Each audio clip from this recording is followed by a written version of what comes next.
बीते कुछ दिनों से सानिया नेहवाल का क्रिकेट के जसप्रीत बुमराह के बॉलिंग को लेकर के दिया गया बयान काफी ज्यादा चर्चा में है और उनके द्वारा एक कहना है कि जितना ध्यान क्रिकेट के ऊपर दिया जाता है उतना अगर बाकी के खेलों में दिया जाए तो मेडल हम भी और ज्यादा ला सकते हैं।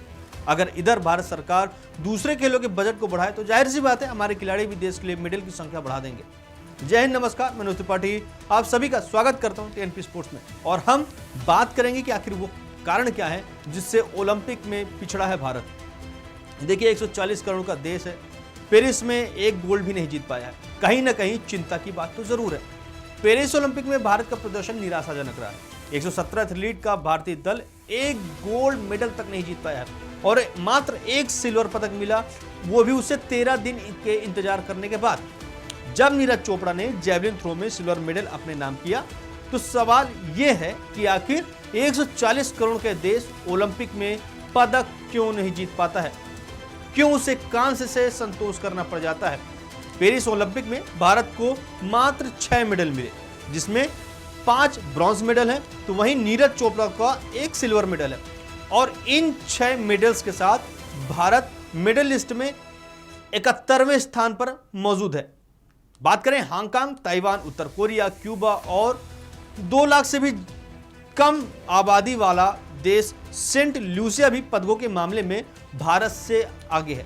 टोक्यो ओलंपिक में भारत ने एक गोल्ड मेडल के साथ टोटल 7 मेडल जीते थे, जिसमें पिछले साल 24 साल में भारत ने सिर्फ 2 गोल्ड मेडल जीते हैं। बीजिंग ओलंपिक में 2008 में अभिनव बिंद्रा ने 10 मीटर राइफल शूटिंग में गोल्ड जीता था, तो वहीं टोक्यो ओलंपिक में नीरज चोपड़ा ने जेवलिन थ्रो में गोल्ड हासिल किया था। और 36 ओलंपिक में हिस्सा लेने के बावजूद भी भारत सिर्फ 28 मेडल जीत पाया है। इतने ओलंपिक्स मेडल तो अमेरिकी तैराक माइकल फेलिप्स ने अकेले ही जीते हैं। विनेश फोगाट के फाइनल में अयोग्य करार दिए जाने के बाद लोकसभा में बोलते हुए खेल मंत्री मनसुख मंडाविया ने कहा था कि भारत सरकार विनेश फोगाट की ट्रेनिंग और सपोर्ट स्टाफ पर 75 लाख रुपए खर्च किया है। मंडाविया के इस बयान से बवाल मच गया है, लेकिन खेल मंत्री के इस बयान से सिस्टम की हकीकत को उधार दिया है। अगर मेडल विजेताओं पर खर्च दूसरे देशों की तुलना में की जाए तो विनेश फोगाट पर भारत सरकार द्वारा किया गया खर्चा देखा जाए तो जैसे ऊंट के मुंह में जीरा के समान है। अगर हम बात करें अमेरिका की, तो अमेरिका के स्टार जिम्नास्ट सिमोन बाइल्स ने टोक्यो ओलंपिक्स में अपना नाम वापस लिया था। वे उन दिनों मेंटल हेल्थ से जूझ रही थी, लेकिन फिर भी लगातार 3 सालों तक अमेरिकी सरकार ने आर्थिक तौर पर उन्हें लगातार सपोर्ट भी किया था। और उधर भारत में एक खिलाड़ी को 3-4 महीने के लिए तब मदद मिलती है जब वो ओलंपिक के लिए क्वालिफाई कर जाता है। उसके पहले ना कोई मदद मिलती है, उसके बाद भी हल्का फुल्का ध्यान दिया जाता है। अपनी किताब पर बात करें तो एक किताब है पुअर इकोनॉमिक्स में नोबेल पुरस्कार विजेता अभिजीत बनर्जी ने स्टेर डुफ्लो ने ओलंपिक्स खेलों में भारत के खराब प्रदर्शन के लिए कुपोषण को जिम्मेदार ठहराया और भारत सरकार से हेल्थ सेक्टर में ज्यादा निवेश करने की मांग की है। ये बात सच है कि भारत गरीब है, लेकिन Cameroon, Ethiopia, Ghana, Haiti, Kenya, Mozambique, Nigeria, Tanzania और युगांडा ज्यादा गरीब नहीं है। इन देशों में भारत के मुकाबले ज्यादा मेडल जीते हैं और ये बात सच है। कहीं ना कहीं आप देख रहे होंगे जितने भी कैरेबियाई कंट्रीज हैं वहां से भी काफी ज्यादा, भारत से कहीं ज्यादा गोल्ड मेडल जीत चुके हैं। भारत में कुपोषण के आंकड़े बहुत ज्यादा हैं, डरावने हैं और देखा जाए तो 2023 के ग्लोबल हंगर इंडेक्स के अनुसार भारत में बच्चों में कुपोषण के सबसे ज्यादा भारत के ही बच्चे मुकाबले मिले हैं। बात करें युद्धग्रस्त और अकालग्रस्त यमन, सूडान की स्थिति काफी बेहतर है। पिछले कुछ सालों में भारत सरकार ने खेलो इंडिया प्रोग्राम के जरिए निवेश को बढ़ाया है और इस साल खेल मंत्रालय को 3400 करोड़ से ज्यादा का फंड भी दिया गया है। पिछले वित्तीय वर्ष में ये 3300 करोड़ के करीब था।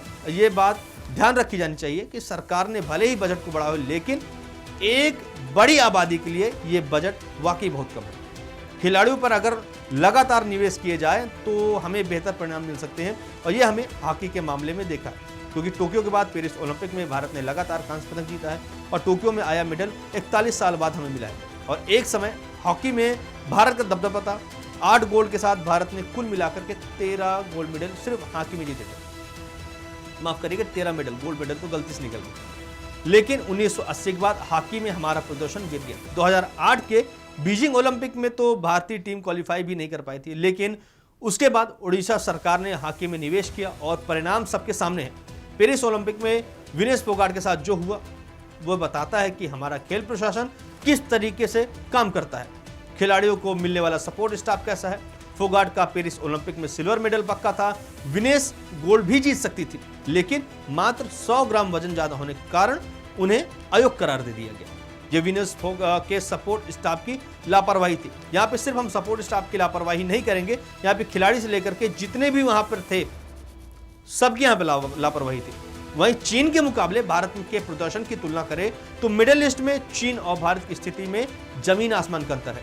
इसे समझने के लिए हमें देखना होगा कि मिडिल ईस्ट में टॉप पर रहने वाले लंबे समय से खिलाड़ियों पर खर्च किए जा रही हैं। वहीं चीन और कतर जैसे देश भी हैं जो खेल में मेडल जीतने को ग्लोबल बैंड के तौर पर प्रोजेक्ट करते हैं। चीन 4 में से 5 साल की उम्र में ही बच्चों को पहचान लेता है और उन्हें पब्लिक हॉस्टल में रख करके ट्रेनिंग देता है। चीन ने उन खेलों पर भी फोकस किया है जहां वे मेडल जीत सकते हैं, भले ही उस खेल के चाहने वाले बहुत ही कम हों। राइटर्स की एक रिपोर्ट के मुताबिक चीन में 2183 सरकारी स्कूल हैं जहां बच्चों को बहुत ही छोटी कम उम्र से ही ओलंपिक के लिए तैयार किया जाता है। भारत में चीन जैसी व्यवस्था नहीं है, चाहे वह राजनीतिक कारण हो या फिर सामाजिक कारण हो। चीन के उलट हमारे यहाँ लोकतांत्रिक व्यवस्था है, अपने हिसाब से प्राथमिकताएं तय कर दी जाती हैं। विनेश फोगाट के मामले में खेल मंत्री का खिलाड़ी पर खर्च की गई रकम बताना यह बताता कि हमारी प्राथमिकता क्या है और हमारा फोकस कहां है। 140 करोड़ वाले देश में खेलों का इंफ्रास्ट्रक्चर कहां है। स्कूल कॉलेज के स्तर पर इंफ्रास्ट्रक्चर जीरो है। आने वाले वर्षों में भी भारत के ओलंपिक में बेहतर प्रदर्शन की उम्मीद बहुत ही धुंधली है, जो कि निवेश की मांग को करती है।